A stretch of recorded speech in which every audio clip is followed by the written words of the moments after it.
All right. Hi, everybody. Welcome to our professional development webinar series. Thanks for joining us for a presentation titled Rebuilt, Introducing Positive Change into Your Parish. It is counted, and this is our 40th webinar for the series for the last couple of years. So we're very proud about that, and we're proud to have Father Michael and Tom Corcoran here with us today. If you're here with us for the first time, my name is Jared Dees, and I'm the moderator for today's webinar. This webinar is brought to you exclusively by Ave Maria Press in partnership with the National Conference for Catechetical Leadership, the National Association for Lay Ministry, and the National Federation of Priest Councils. This webinar, everyone in this audience is muted today, but you are able to ask questions, and questions may be sent to our presenters using the questions section of the GoToWebinar panel, which you can see displayed on your screen here. Please take a moment now to find that box for typing questions and simply click the send button at the bottom right-hand corner to send your questions to our presenters, and I'll read as many of those questions as possible at the end of the presentation today. I'd also like to note that this webinar is being recorded, and a link to it will be sent to you later this week, tomorrow, before the weekend. So check your inboxes tomorrow, and you'll see a recording and a link to YouTube and Vimeo to watch it. Okay, now that we've gone through all the technical stuff, once again, thank you so much, Michael and Tom, for being here with us. Father Michael White received his bachelor's degree from Loyola University, Maryland, and his graduate degrees in sacred theology and ecclesiology from the Pontifical Gregorian University in Rome. After being ordained a priest of the Archdiocese of Baltimore, he worked for 5 years as the personal secretary to William Cardinal Keeler, who was then Archbishop. And during that time, he served as the director of the papal visit of Pope John Paul II to Baltimore. And during his tenure as the pastor at Church of the Nativity, the church has almost tripled its weekend attendance from 1,400 to 4,000. And more importantly, the commitment to the mission of the church has grown, evidenced by the significant increase in giving and service in ministry. Tom Corcoran received his bachelor's degree from Loyola University, Maryland, and completed his graduate work in theology at the Franciscan University in Steubenville. Corcoran has served Church of the Nativity in a variety of roles that give him a unique perspective on parish ministry and leadership. Beginning as a youth minister, Corcoran later held positions as coordinator of children's ministry and director of small groups. And he currently serves in the position of associate to the pastor and is responsible for weekend message development, strategic planning, and staff development. When he's not working, Corcoran enjoys spending time with his wife Mia and their 6 children, who are homeschooled in Parkville, Maryland. So Father Michael and Tom, thanks so much for being with us today. Are you there? Thanks, Jerry. Thanks, Jerry. We're here. Okay, I'm gonna hand controls over to you so you can begin with your presentation. Okay. Well, and as you said in the earlier, we want to talk about a little about the transformation that's happened in our parish, the increase in volunteerism, financial support, increased spirit, and just momentum that's going on here, and share some of our story and key strategies that God has blessed to drive that information. I'm going to hand over to Michael, who's going to start with a little bit of our story. Okay, thanks, Tom. Can you guys click on the, should have seen a little notice that said Jared wants to make your presenter. Click the OK button and you should be able to see your screen in just a moment. So where it says show my screen? Yeah. There he goes. Yep, and then you're good to go. Okay. Thanks. Great. Wanted to begin with the question of why, as in why am I here? Why am I doing what I'm doing? Have you ever thought about that question? It sort of comes up at inconvenient times. Sometimes it can happen at a party. We don't know many people who are present, and we feel out of place, or we step into a situation and it's not quite what was promised, and it immediately feels uncomfortable. It can happen in school sometimes too. You just feel like, why do I have to take this class? I'll never need this information. Well, in the busyness of life, the why question usually doesn't get asked early enough or often enough. And then when it is asked, it's already a problem. Why is vitally important. If it provides purpose and meaning, it adds value. It'll get us through the difficult times, and it'll make the good times even more enjoyable. Knowing why you do matters. So why does church exist? Why do our parish churches exist? And I pose that question because when we first came here, when Tom and I first came to this church anyway, we didn't really have a clear sense of that. To the extent that we thought about it at all, we thought that our jobs were to provide services and programs to people who were in the pews. We came to a parish that didn't have a lot of programs and services going on, and so we thought the obvious job at hand was to create lots of them. In other words, we fell into a kind of consumer mentality. That's how we describe it now, anyway. A consumer mentality in which we saw the people in the pews as our customers, and we saw ourselves as kind of retail suppliers for the needs of our customers. And so both Tom and I worked really hard at creating a lot of different programs and services. And if you have a chance to read our book, we describe those in depth. We went to a great deal of trouble to supply our customers with more. Only problem was it turned out to be a great big waste of time. In hindsight, the situation that we created, the consumer exchange that we shaped this church into, was reminiscent of that old story, Lewis Carroll's Through the Looking Glass. Maybe you remember the Red Queen's race. The Queen says to Alice, "Now here you see, it takes all the running you can do to keep in the same place. If you want to get anywhere, you'll have to run at least twice as fast as that." In other words, the more we provided, the faster we had to run just to stay in the same place.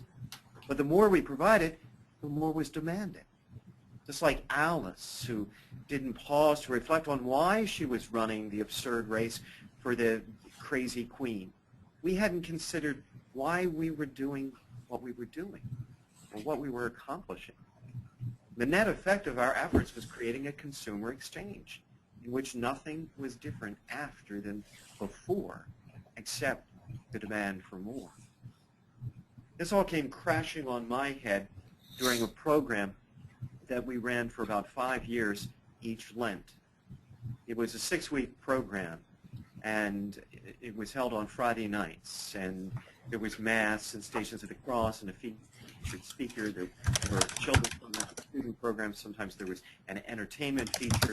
The centerpiece of the whole evening was dinner, which at that point we provided free on the argument that it would attract more people. And it did. At one point, we had something like 650 people every week attending this program. We called it Family Friendly Friday, but it wasn't very friendly, at least not to our staff. We piled this program on top of everything else that we were trying to do. We didn't stop doing other things. We just added this. And by the time we got to the end of Lent, it was perfect burnout for everybody on staff. Well, in the evening that I'm recalling, it was the final evening, the 6th evening of the series. And I was serving the dinner because that's what I did. That's how I saw my job. I was serving dinner. And a lady approached me to complain about the food. That would be the free food. And not only did she complain, but she was mean about it. I mean, really nasty. And she was quickly joined by a chorus of like-minded friends who all wanted to complain about the free food. Something snapped. Some artery exploded. I knew in an instant, if you didn't count the previous 5 years, that I could no longer do this. I was wasting my time. This was my life, and I was wasting my time. It wasn't just the ingratitude. It was the lack of purpose, the lack of impact we were having. Why were we doing this? When we lose our sense of why, when we lose our purpose, we're adrift. We're adrift on a dangerous sea of disillusionment and disappointment. It can lead to depression and even despair. So what is our why? And as Father Michael noted, it's not just getting more people to come to our programs. We had 650 people coming on a weeknight. On a Friday night would seem successful, but it wasn't. So what is our why? Well, Jesus tells us. Jesus in Matthew 28 Just remember what has happened there. Jesus has suffered, died, risen from the dead. And now he calls the 11 remaining loyal disciples, remaining apostles, and says to them, all authority has been given to me. Jesus, by his death on the cross, by his resurrection, had won back the authority that our first parents had surrendered. And so Jesus says, all authority has been given to me. He says, go and, what does he say? Go play bingo? Go have potluck dinners? Go and run middle school lock-ins? Thank God he didn't say that. He said, go and make disciples. That's it. That's the mission. That's the why Jesus gave to us. And if we were concerned, we're unsure about, well, Jesus, where do you want us to go and make disciples? He clarified that. He said, go and make disciples of all nations. In other words, don't stop working. Don't stop your efforts until everyone has been drawn into a relationship with me. Now, as parish staff, parish workers, of course, we don't have that mission. Our job is not to make disciples of all the nations. That's the job of the universal church. That's the work of the universal church. But as parishes, we have a zip code. You know, we have a geographical area. A parish is a geographical area. And that means we're to have pastoral care for all the people, not just the people that are sitting in our church.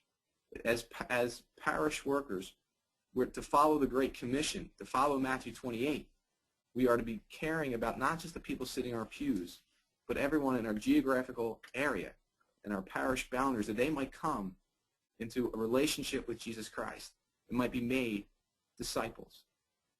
Disciples are students. They are learning. They are following the Master, who is Jesus Christ. Disciples aren't perfect. You can be a disciple and still have a lot of bad habits, but disciples are becoming a little bit more like Jesus today than they were yesterday. And Jesus sums up what disciples look like in the Great Commandment. He said, love God with all your heart, this is in Matthew 20, all your soul, all your strength, all your mind, and love your neighbor as yourself. We've taken that into a simple mission statement and said, disciples love God, love others, and then they make disciples. So let's paint a little picture of that. Disciples love God. How do we do that? Well, one, through coming to Mass and worshiping God and honoring God and singing to God and praising God at Mass. They do that through private disciplines or personal disciplines. They pray, they fast, they give. Their relationship with Christ becomes more and more personal. Think of John 10, where Jesus says that the sheep hear his voice, they know his voice. And so disciples learn more and more to discern the voice of God in their lives and where he is leading them. And disciples honor God with all of their lives, including their money and finances. Disciples love others. They love others as they love themselves. They serve others. And they accept others. Disciples love others as they love themselves. They encourage others. They are in a personal relationship with others. They love others as they love themselves. They practice personal self-care. That's what they do. And the disciples make disciples. When Jesus called the first disciples, he made them a promise. He said, follow me and I will make you fishers of men. That's what he said he would do. And when we see throughout the Gospels, when Jesus makes disciples, they make other disciples. Think of the Gerasene demoniac. Remember that story? Jesus goes in a boat and he goes over to that region of the world, and there is a demoniac who's possessed by a legion of demons. And so Jesus heals this man. And after Jesus heals him, the former demoniac, goes to Jesus and wants to get in the boat and go follow Jesus and be with him longer. And Jesus says to him, no, you stay behind. Stay behind and tell everyone the wonderful things that God has done for him. We see it in the woman at the well, that she goes, Jesus has this conversation with her. Jesus accepts her despite her many past sins. And then she goes into the town. She says, come and see. Come and see a man who knows everything about me. And of course, everybody knew everything about her. But the implication was, come and see a man who knows everything about me, and he still accepts me. That's what disciples do. They love God, love others, and they make disciples. And so we recognized we were not making disciples, but we were making consumers. And we were not succeeding as Jesus called us to succeed. Our journey took off when we admitted that we had a problem, finally, and humbled ourselves to learn more about how we could solve our problem. And eventually we did the obvious thing that was not so obvious to us. We started looking to successful, intentionally growing churches. You know, there are churches in this country that are growing, but oftentimes they're growing automatically because they're in growing parts of the country. But intentionally growing churches are different, and they're the ones that we turned to. And that meant that we were going to be looking at mostly evangelical churches who more or less have a corner on the market of intentionally growing churches in this country. We started at a place called Saddleback Church in Orange County, California, which is Pastor Rick Warren's church. Rick, of course, wrote Purpose-Driven Life and now is quite famous, but when we went, he wasn't, and we just happened to run across their church and their work and became interested and took a trip out there. I remember the first time that we went there, almost 10 years ago now, we felt scared to go. We were worried about being outed as Catholics in an evangelical setting. Being on their campus felt like, well, it felt like being on a different planet. It was overwhelming. I remember parking the car and approaching what I assumed was the church building, only to find out it was the nursery building. It was big and new and beautiful and totally dedicated to Sunday school for nursery students. On the other hand, when we finally made our way over to the church, it was big for sure, but entirely plain. It was a Walmart with chairs. In my experience of church world, big churches meant expensive churches, beautiful churches, churches with fancy finishes and architectural details. There was nothing fancy here. It was a complete shift in mindset. But it wasn't even primarily the buildings or the campus. It was the people. There was something different about these people at Saddleback Church. They were so friendly and happy to see us. We walked through the front door and we were so warmly greeted. It was so friendly and loving that I actually went back out a side door and circled back around to enter again and be greeted again. Why were these people so happy? What did they have to be happy about? I grew up in church my whole life. I lived 6 years in Rome. I'd never seen people so happy in church, and I'd never, ever seen people so happy to see me in church. And so after going to Saddleback, we continued to study other churches. And as we studied these growing churches, these healthy churches, we found that there were three applications we needed to make to our church. One, we needed to change the focus from unchurched people, change the focus from church people to unchurched people. Second, as you can see up there, we needed to prioritize the weekend experience, and we needed to move church people to action. We need to change the focus from church people to unchurched people. And we needed to think about the church experience not from the person that was coming to church, but the person who wasn't coming, who was choosing not to come to our church week after week. We realized we had to prioritize the weekend experience. And we came up with, we borrowed a saying from another pastor who borrowed a saying from James Carville about the 1992 election. If you remember, he said, it's about the economy, stupid. Well, this other pastor said, it's about the weekend, stupid. And we recognized we had to give it the majority of our energy and attention. And third, we want to move church people to action, to challenge them to take ownership of our church. Let's just look briefly at that first one, focusing on unchurched people. Change in our church came when we focused not on the people who are already in the pew, primarily, but on the people in our community who are not there. And we focused in a very intentional and specific way. We came to describe the typical person in our community who is not going to church. We even gave him a name. We called him Tim, as in Timonium Tim. And here's what I can tell you about Tim. Tim is a good guy. He grew up Catholic. He was probably confirmed, but after confirmation, that was it. His mom stopped making him go, and he stopped going. He goes at Christmas and maybe Easter, but not much otherwise.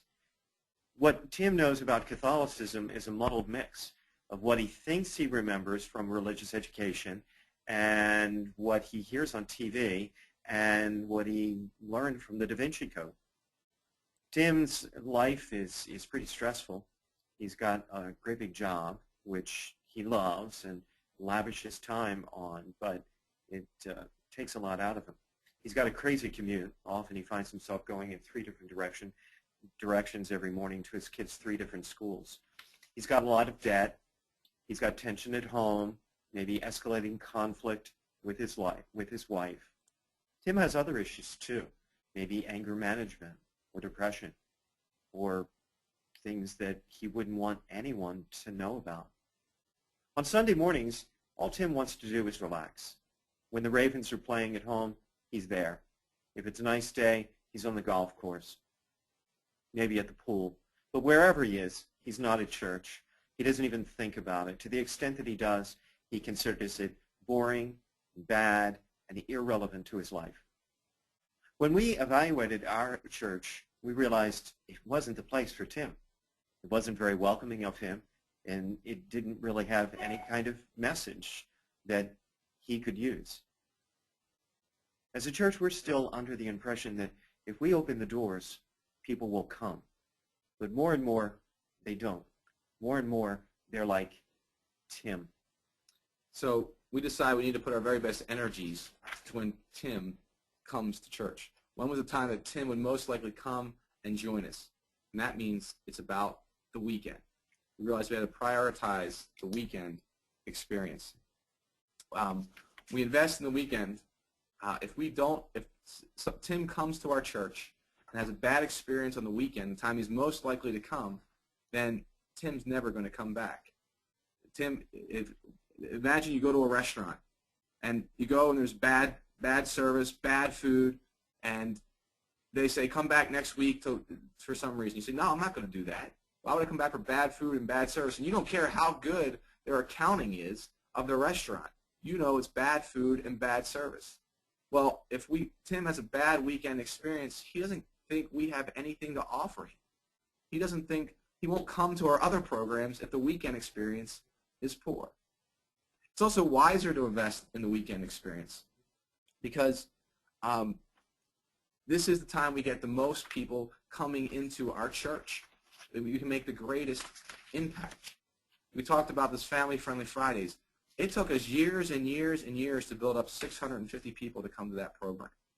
Well, we had, at the same time, already had 1,400 or so people coming to our church every week. And yet we weren't investing for the greatest impact in those people. Also, the weekend deserves our best because the Mass is the source and summit of our faith. We say the Eucharist is the source and summit of our faith. Well, doesn't it deserve our very best efforts? And the reality is when it comes to Tim doesn't naturally value the Eucharist. That's why he stopped coming to church in the first place. But when we put our energy and our efforts into the weekend experience, it communicates to Tim that this is something of value. And so we have said that the weekend, to give it our very best efforts, that there's 3 major ways in which we invest in the weekend: music, message, and ministers. Music, message, and ministers. Now, Michael's going to talk a little bit about music. We're going to try to speed this up so that we can leave plenty of time for questions. So we'll just move through this material quickly. It is handled at great length and carefully in the book. So as we gloss over this and you find various points that you're interested in, please look at them in the book. The first element of the weekend experience that is important, and it is the most important when it comes to the unchurched person, is your music.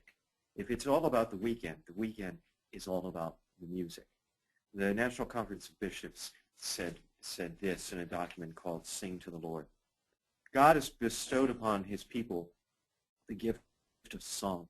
God dwells within each human person in the place where music takes its source. Indeed, God, the giver of song, is present whenever his people sing his praises. It is a way for God to lead us to the realm of higher things. We like to say that the weekend experience should be a journey, which is taking people to the realm of higher things, an emotional, a mental, and ultimately a spiritual journey to the realm of higher things. And music is the water on which the experience sails. Music does what words alone cannot do. It is capable of expressing a dimension of meaning and feeling that words cannot convey. When we came here to this church, music was a huge problem. And we go into that whole story in our book, so I'll just skip over it here. But for a long time, we just ignored that problem. We just put up with the bad music that we had because we didn't want to hurt anybody's feelings, if you don't count the parishioners as anybody. It was only when we began to look at this and talk about this and pray about it and fast about it that we began to solve our problem. And we're not here, as we point out in the book, to advocate for any style of music, not at all. In the multicultural environment that is the United States today, there are many different kinds of music that can work in different settings. We're interested in the kind of music that is going to be most appealing to Tim in our community. So invest as best you can in your music and do not tread on it, or do not, even though it's very difficult, make sure you invest in music. Then there's the message. The message is what we refer to, the homily would be in most churches' parlance, we call the message. Words are powerful. Proverbs 18:21 says, life and death is in the power of the tongue. And the words of God are even more powerful. Hebrews says they're sharper than any two-edged sword. And so the message is very important. It helps people see the relevance of God's word in their lives. It provides spiritual direction to a large group at a time. Think of, we get to tell people, to give people the full counsel of God if you have the opportunity to preach. Think of Acts 20. Paul is ready to leave. He's ready to leave the people of Ephesus, and he says, I did not shrink from giving you the full counsel of God. Every week, if you are a pastor, you get to give spiritual direction to your people. And again, it's for Tim, it's how he is fed. How oftentimes, maybe you've heard this, we've heard this many times, that people leave the church, and they say, I just wasn't being fed. Well, they're not obviously talking about the Eucharist, they're talking about the message, and so they go to other evangelical churches because we don't have a message in our church. The message is the ability to breathe dead life into dead areas of our church. Two areas have been greatly impacted in our church because of the preaching here are our ministers, of getting volunteer ministers, and the financial support of the church. So the message is very important, so that needs attention as well. And third, we would say ministers. The ministers in our church are the there. There's an extra there. No, they're the there in our church. It was said about one city in the West Coast, I won't name it in case any of you are from it, so I don't offend you, but that there was no there. Well, our ministers create this as a destination place. They help create this as a sense of destination, that something is going on here. For our ministers, we've established host ministries, as you can see up on the screen, parking ministers. And here we're talking specifically about weekend ministers, right? Yes. Yes. So we're talking specifically about the weekend ministries that we have established to create a sense of destination. And so our parking ministers out on the lot create a sense that this is an event. that from the very beginning we are in control of our environment, we are organized, and that communicates a lot to people who are guests. When you have a guest come to your home, you have it organized, you have it ready for them because you're expecting them. And having these ministries helps show people we're expecting them. So we have parking ministers, then greeters at the door, and then our host members who serve in the traditional role of ushers and helping people find seats. We also have information ministers and cafe ministers, because after Mass we have a cafe where people can go and stay on our property, or stay on our campus and just continue to form relationships. Again, all of these working together help to create an irresistible environment that is more than the sum of its parts. And as I said, these ministries help people know we're organized and help guests know we are expecting them. Also important are our children's ministers, that so many people begin coming back to church when they have children, because there's a certain sense that they understand that they don't have all the answers as parents, that they need an authority higher than themselves. They understand that they kind of want to pass on religion to their kids and their next generation. And so children's ministers are very important, and especially, again, children of young ages. So we have our Kids Zone, which is All-Stars and Time Travelers are our children's ministries. That the Kids Zone is for 3 and under, All-Stars is from 4 to 6, and Time Travelers is our Children's Liturgy of the Word program. That's how we branded it. It's important with children's ministries to have a consistency, that you have it, for example, we do it Saturday and Sunday morning, and that happens all the time. I just want to read a letter real quick that we received, just talking about how these things work together. It says, "Dear Nativity, I just want to thank everyone at the church for being so welcoming and friendly to our family. For us, the barrier that Nativity has removed is the frustration we've experienced with having our 3 children attend Mass with us. We have taken many months off from attending any church because we've become so frustrated, continually trying to keep our children quiet or occupied, while getting nothing out of it all except irritated with one another. Someone recommended we recommended Nativity, so we gave it a try. On our first visit, a very friendly person led us around and showed us where we could take our children. She was welcoming and helpful, and our kids were so comfortable with the experience, they wanted to come back. Every time that we've entered or left church, someone has smiled at us and greeted us, and that means so much. The parking ministers were helpful, dedicated, and friendly. The hospitality and service, the fellowship, and the incredible organization had convinced us that Christ's presence is alive in the church. The program for our 20-month-old is wonderful and safe, and All-Stars for our 4- and 5-year-old children has helped enrich their church experiences. Thanks to Nativity, my wife and I can now sit as a couple for an hour, worship, sing, and renew our spirits just enough to make it through another crazy week. We look forward to every Sunday now, and we plan to start getting more involved, which we've come to believe is the only way to keep our faith alive." And that letter kind of goes into the next one again, that we need to motivate church people to move, that we need to move them to action.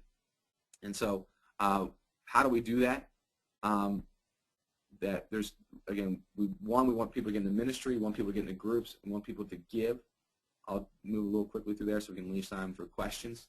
When we challenge people to volunteer in ministry, well, how do you get people in to volunteer ministry? Sorry, let me move through that. Challenge people to volunteer. We preach it. Father Michael will preach it every so often. We just did that a few weeks ago. Make it accessible. 90 minutes twice a month. That's what we're asking people. Can you serve 90 minutes twice a month? Set up easy tasks. So parking, greeting, serving coffee, those are things, they're not rocket science. Anybody can do them. And also establish terms of service, that they're not doing this for the rest of their lives. So often people don't volunteer in church because they feel like they're going to have to do this for the rest of their lives, and there's no end in sight. And so one of the ways we especially do that to get people into service is we do something called a first serve, where people can try it out before they do that. Real quick, we also encourage people to get into small groups. That's where a large church gets small. It's the major source of pastoral care at our church. So that's very important about the small groups. It's where our large church gets small, a major source of our pastoral care. So application, and kind of what are some next steps you can do to implement some of these changes? One, well, we'd encourage you to read the book. We skipped through a lot of material just because of time, and there's a lot more in the book itself. You can also visit our website, rebuiltparish.com. We'd encourage you to get rid of extra programs and events that you know aren't making disciples. And there's probably, I think, in every church, some of those things that you have to generate energy, or when the idea of this event comes around, like, oh no, is that up again? Are we doing that again? Get rid of those programs because you know they're not really making an impact, and you don't want to do them anyway, so don't feel guilty about getting rid of them. Third, take some time to think of the unchurched person in your area. You know, we took some time to describe who Timonium Tim was for us. You know, who is your Tim? Who is the person not coming to church? And what are the obstacles that keep them from coming to church? Slow down and think about the church experience from their perspective rather than a church person. And finally, we encourage you to determine one way to start focusing on the weekend. How can you put more energy into the weekend?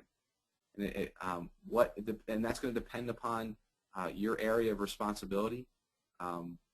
But what's the one way you can make the weekend a greater experience? So I think we actually had finished a little bit ahead of time there, but we're open up to questions now, Jared. That's that's perfect time. We have tons of questions coming in, so I'm really glad we're doing that. I'm going to switch over just to control the screen so you can see everyone. You can see where to ask questions. Yeah, so I have tons of questions coming in. So, but please do type in anything else if you have other questions that are on your mind.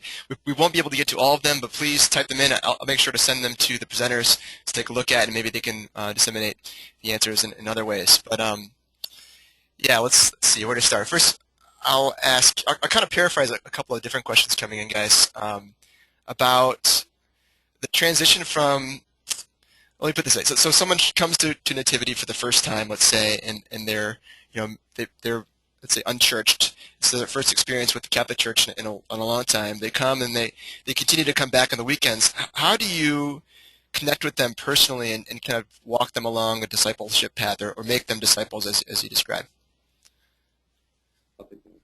All right. Well, I think first, hopefully, they've gotten greeted at the door. Hopefully there's some personal connection there. And then the next challenge is really we've oriented the whole experience to them. So the next challenge for us, really, we just want them to come back the next week. That hopefully that they've come to church, they have a good experience, and they're going to come back the next week. We don't expect in the first week they're going to kind of jump into discipleship. That's going to take a while. It's going to take them getting comfortable with us. So if somebody comes back the next week, that's a win. We've done what we've tried and attempted to do. Now, hopefully they've found something in the message that they're going to take back and apply, but maybe not. But if the whole experience has just been positive and they say, I want to be a part of it, that gets them on the discipleship path. Then after a while, as they keep hearing the message and opportunities come up where, again, we might have a small group time or we're trying to get people into small groups, or, again, a couple weeks ago, we were asking people to get into ministry. We hold a monthly membership meeting that is, kind of ground level for people, so hopefully they'll come to that and they're going to kind of understand more the discipleship track of getting into small groups and serving in ministry and giving and becoming, honoring God with their money. So there's another way. Also, we do something once a month as well. That's just a little tour after Mass. So there's just little kind of stepping stones that people can take. But the biggest thing is getting people engaged and coming and wanting to come back, and then they'll get on that path in their time. Okay, great. And I wonder if you could talk a little bit more about small groups. It sounds like that's where you really get personal with people. Could you talk a little bit? It's in the book, I know, but could you go into a little more detail with the audience today? People are asking a few questions. Sure, Gary. We have a whole chapter on small groups and come at it from a bunch of different angles. But the fact of the matter is, we like to say that small groups are where our great big church gets up close and personal. And however big or not so big your church might be, it's probably too big for people to really be doing life together and accompanying one another on a discipleship path. And discipleship is not a solitary exercise. It is not meant to be a standalone kind of enterprise. Jesus made that clear from the very beginning. So we really need people beyond our family members who are helping us in our discipleship. And we set this out as a priority a few years ago and have been working on it ever since. And I'll say, frankly, that it's a hard sell in Catholic settings. It's quite commonplace in a lot of Protestant and evangelical churches, but it's a hard sell in Catholic settings. Yet it's so important for growth and spiritual maturity of our members, and it is a beautiful and effective place for pastoral care. We like to say that small groups are our delivery system for pastoral care. Do you want to say more about that, Tom? Yeah, I think I would just echo what Michael's saying about the difficulty of getting people in small groups. So that it's a challenge, and small groups is messy. Small groups is hard, but again, we found that it's been worth it. If you read the book, there's so many stories and testimonies of life change in small groups, and I think we should. Michael shares the one story about a family. I don't think this is actually in the book, but we shared before about a family who had a funeral loss, a heartbreaking loss. Sorry. It is in the book. Sorry about that. Any case, heartbreaking loss, and because of this person, because of the small group, this person had incredible strength and support, and people continued to walk with them afterwards. So even though it's difficult and tough, I would say continue. It's worth it to fight for small groups. And I think that it's also the perfect accompaniment to my weekend homily. You know, the weekend homily is where I talk. Small groups are where you, as a parishioner, talk back. You talk to one another. You're not talking directly to me, but you're talking to one another about the message. So small groups are really important for our church life. Thanks, guys. I'm going to move on to a couple other questions that are coming in.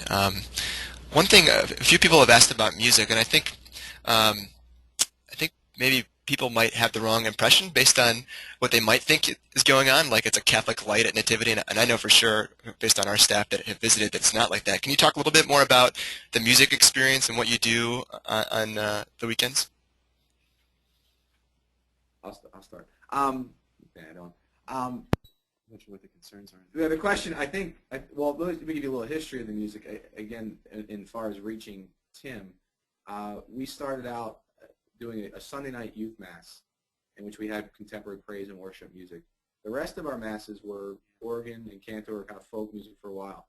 And we learned in that 5:30 Sunday mass became a way to try out things. And we learned that that music had the most appeal to the people in our community. And so over time, that music, we more and more moved that to every other weekend experience. A little bit on your Catholic light thing. Yeah, let me say something about that, because I think that's not really a musical question. That's a fundamental question about this whole enterprise. When you change the focus from church people to people who are unchurched, there's going to be criticism and complaint that follows.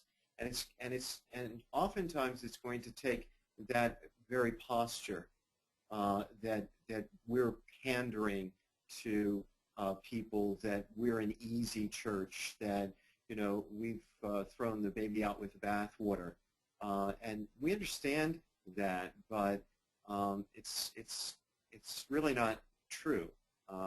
We're simply trying to be accessible to people who are unchurched in order to get them on a discipleship path and make them very serious, very committed, very mature Catholic Christians.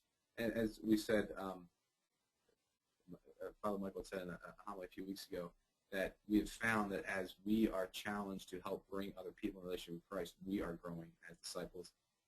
There's a quote in the book from John Paul II that that essentially evangelization renews the church and renews our faith.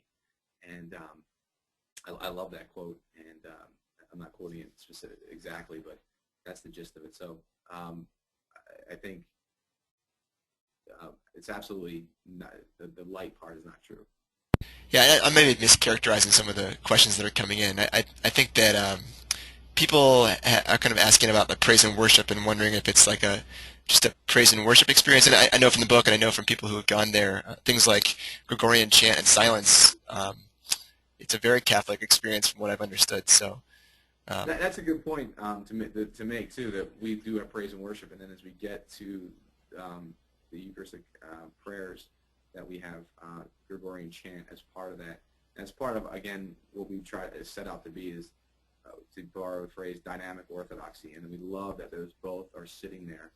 And I think it actually makes the experience of the Eucharist and the consecration really pop out, because it is so different and such contrast to the other music we have. It's a false distinction to think that you can be relevant in your cultural context and at the same time be authentically Catholic. It's a false distinction that should be rejected.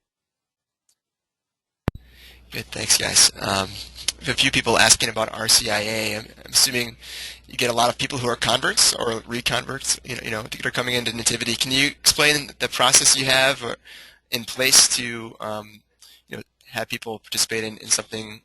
Maybe you have RCIA or equivalent to an RCIA program. Yeah, yes, we do. Yeah, and our program takes on more of a relational feel that we want to, as we're trying to move people into small groups, that we want to create a conversation there about the faith. And so I think that the biggest thing in saying about that program is the conversational feel that we strive to put it in that, and conversational and relational feel.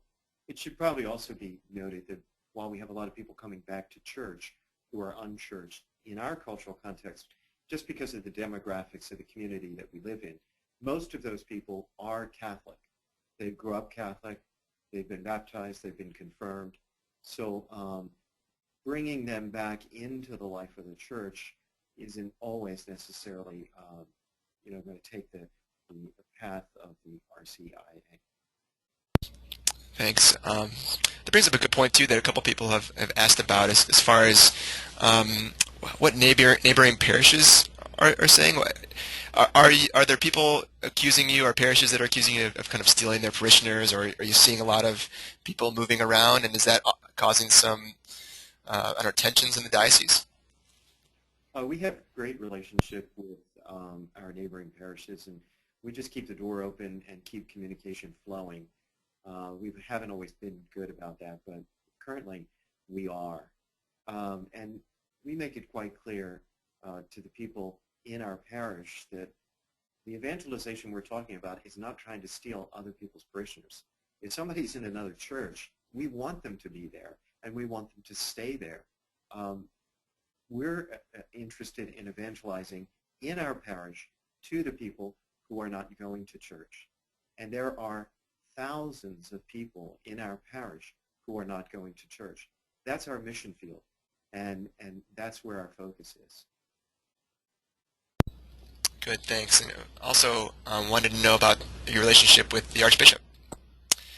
We have a great Archbishop, and we have a great relationship with him, and he was kind enough to read the book and gave us some recommendations for it, and has his stamp of approval right on the front of it. Good. Thanks. We also have a few questions coming in about, they're kind of like marketing questions, I guess.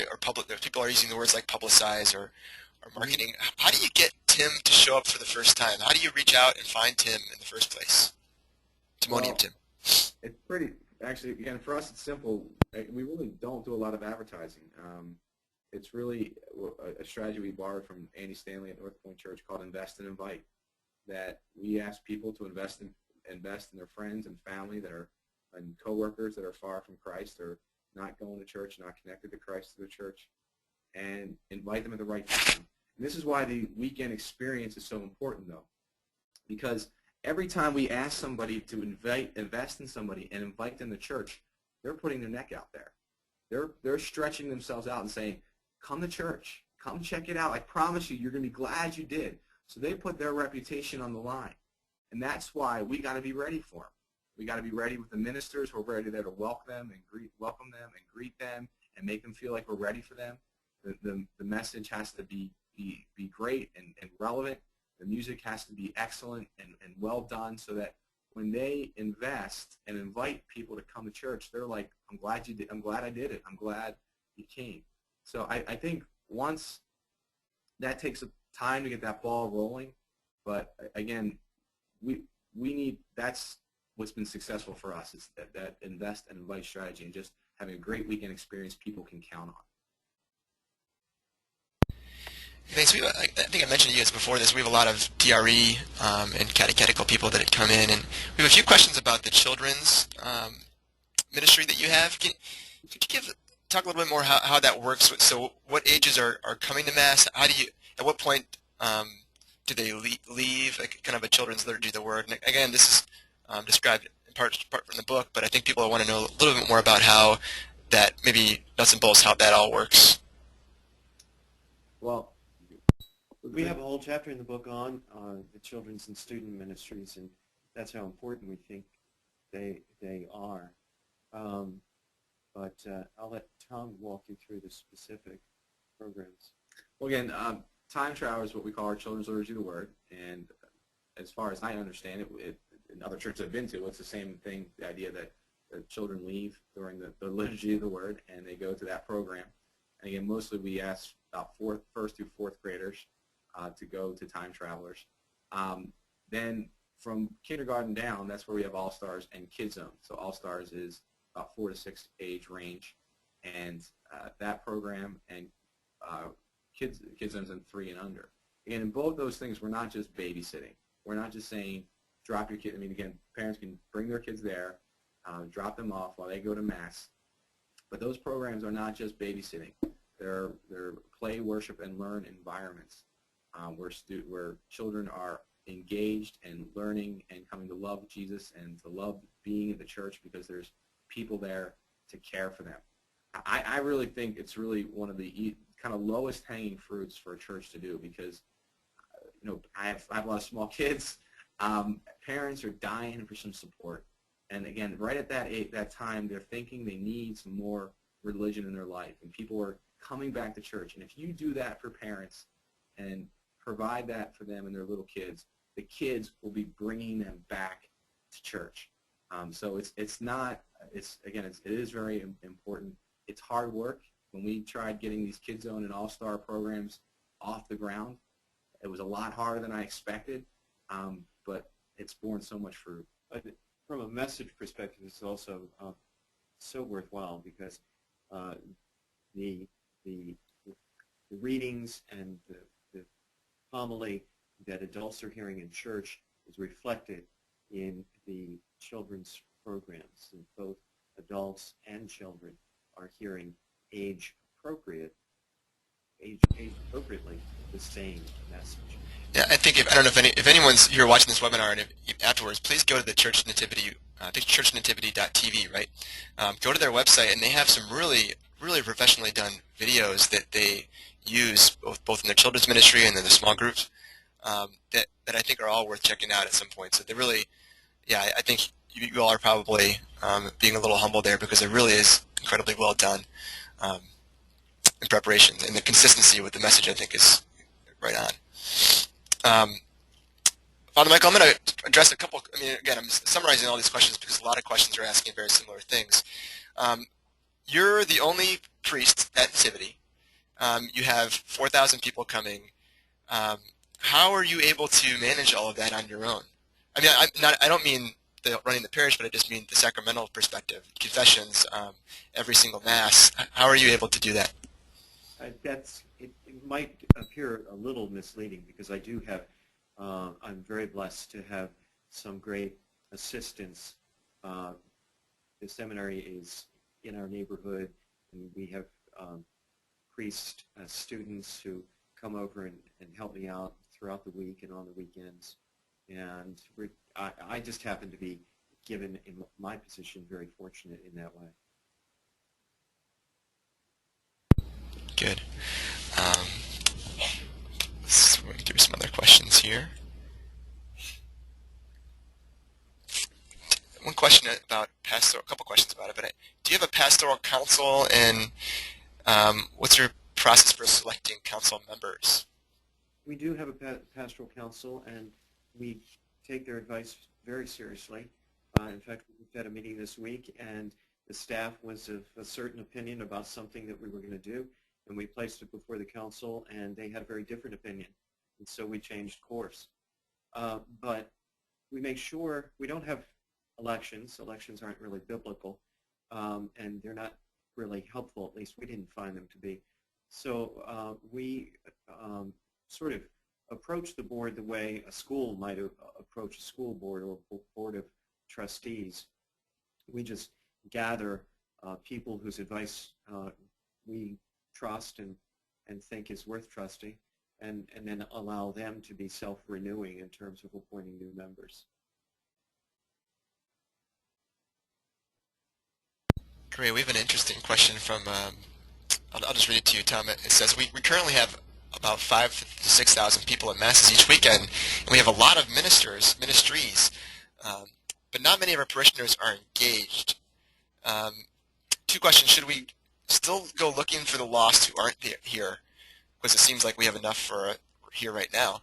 Or should we treat our sleepy, unengaged parishioners as the lost and focus on them following your lead about the weekend emphasis? What are your thoughts there? That's a great question. Well, the answer to the first question is yeah. Did Jesus die for those other people or not? So, sorry, I didn't mean to sound so sarcastic there, but yeah, I think we do. Again, we have to care, and that's awesome attendance. That's great. But I think we're not doing the mission Jesus told us to do if we don't care for people that are far from him. The second question, I guess, is obviously more strategic. I think, again, it begins by challenging them to help create an environment that unchurched people want to attend. And again, when we did that, some people were offended by that, didn't like that, and they wound up eventually kind of moving on. And that might happen, but I think that's a pruning process. That's good. It's hard. Again, it's a great question. I wish I had a little bit more detail to kind of answer it more specifically. But I think, one, absolutely, we reach out to the lost, and two, start challenging them to create the environment. It sounds like there's a lot of ministries there, so I think, again, sometimes there's too many ministries going on, and we need to solidify that. They need to be doing both. It's not either or. And a message that we preached recently here is one that might apply. I was talking about if you're in the pews, you need to get up out of the pew and start serving, or just get up out of the pew and give us back your seat, so that we can make room for people who are interested in becoming disciples. We have a few people asking questions about, this is probably just the realities of the Catholic Church. We have a number of parishes that are in rural areas, or there are parishes that are, we might call them clusters. Do you have any advice for those parishes? They may not be in affluent areas, and what kind of applications they can have for your success or your experiences? Yeah, I would say please don't discount the book because your circumstances look differently, but just approach it with, well, what can I take away that applies to my circumstance? We understand that there are challenges and obstacles in other kinds of settings that we don't face, and we're respectful of that. But at the same time, there's so much that we're all, that's true throughout any kind of church setting. Yeah, I think one of the things we talk about is mistake. Sometimes people think that we had a lot of money that funded the strategy, but it was the strategy began funding the church. We were low collections, and again, we still have a long way to go with that too. Again, all this stuff, we're not there yet. We're not a completed parish. We're still in process, but it was the strategy. As we lived the strategy out, it began to help in our financial situation. So there's still a lot of questions, and I'm just gonna I'll ask one more just for our time purposes, because we have a few people that have asked about youth ministry, and one thing you said about Timonium Tim was that confirmation was like graduation. How in your student ministries do you make sure kids are, or do you motivate kids to come back? And maybe a little bit of, when do you have youth? Do you have meetings with the youth, the teens on Sundays, or do you do it at a different time of the week? But how do you make sure that they're staying engaged after confirmation? Well, we have Christopher Wesley that directs our student program, does an awesome job, and so I think, one, when the whole church environment's better, it's easier for kids to engage. Also, we'd say your student ministry begins with your children's ministry, so it's gotten easier because kids have a great experience when they're little. They still love church, and so when they're open to what's coming up in the student ministry. And then, so you asked about programs. We have, some of it is driven by our space issues. We're out of space, but we have a high school program on Thursday nights, and then we have a 5th and 6th grade program on Sunday afternoons at 4, and then Sunday nights at 6:30 is our 7th and 8th grade program. But it's a hard nut to crack, and we could spend a whole webinar just scratching the surface on that one. Sure, maybe we'll have Chris back at some point later on. Yeah, first of all, thank you both so much for this time. You know, if you could only see the number of questions I have on my screen right now, there's tons, and there's probably a lot of questions people will have. For you, I think, again, people want to get in touch with you. Churchnativity.tv, I think, is the website, right? Yep. And we also have rebuiltparish.com, which is another website to accompany the book. So those of you who haven't had a copy of the book yet, we're offering a 20% discount if you buy it at avemariapress.com. Just use the coupon code or promo code webinar321, which is today's date, 3/21. Use that by next Thursday, and you'll be able to get the 20% discount. It's also available now as an ebook. As I mentioned, rebuiltparish.com is a website that offers a number of resources to accompany the book. They've created a lot of videos with staff members that are offering kind of their tips and their advice from their perspective, but they're really pretty engaging and helpful. I think very practical things that you can use both in resources with the book, but also just for your own ministries. Before we sign off, I just want to thank again our partners, the National Conference for Catechetical Leadership, the National Association for Lay Ministry, and the National Federation of Priest Councils, once again for their partnership in this series. And if you're not familiar with them, please go check out their websites. If you're not already a friend of Ave Maria Press online, please connect with us on one of our social networking sites, including Facebook, Twitter, YouTube, and Vimeo, where this recording will be placed tomorrow morning.